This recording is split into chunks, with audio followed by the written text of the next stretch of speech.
আজকে আমি আপনাদেরকে বাড়িতে বসে খুব সহজেই কিভাবে ফালুদা তৈরি করে খাবেন সেটা একটা রেসিপি দেখাচ্ছি। আমি গরম পানিতে কয়েকটি স্টিক নুডলস প্রথমে সেদ্ধ হবার জন্য দিয়ে দিলাম। এটা সেদ্ধ হতে থাক।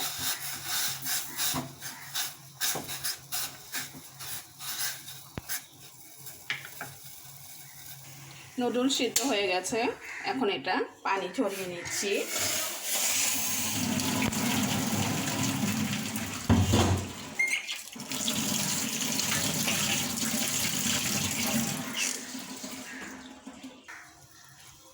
আমি সাগু আগে থেকে ভিজিয়ে নিয়েছিলাম, এখন সেটা আমি সিদ্ধ করতে দিয়ে দিচ্ছি।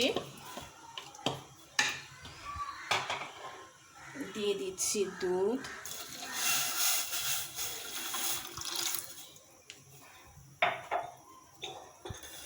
এটা ফুটতে থাকুক। যতক্ষণ না ফুটে আসে ততক্ষণ আমাদের নাড়তে হবে।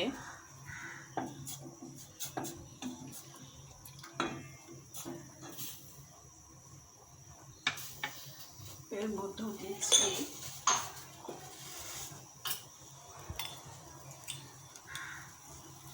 1 থেকে 1.5 চামচ পরিমাণ চিনি।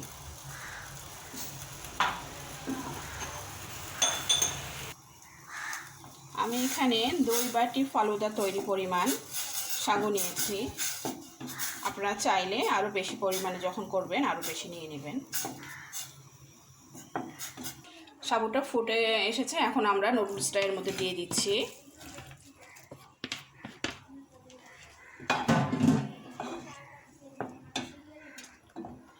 এটা এখন যতক্ষণ ঠান্ডা না হবে ততক্ষণ আমাদের রেখে দিতে হবে। এখন আমরা সাজিয়ে পরিবেশন করছি।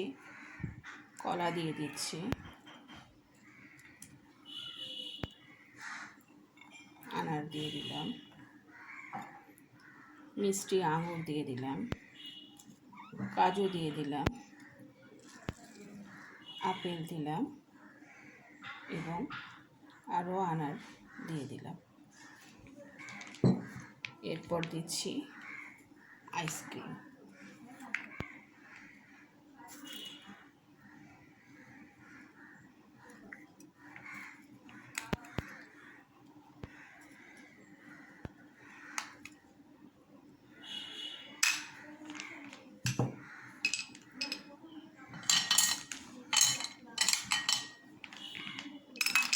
এরপর দিচ্ছি বরফ কুচি।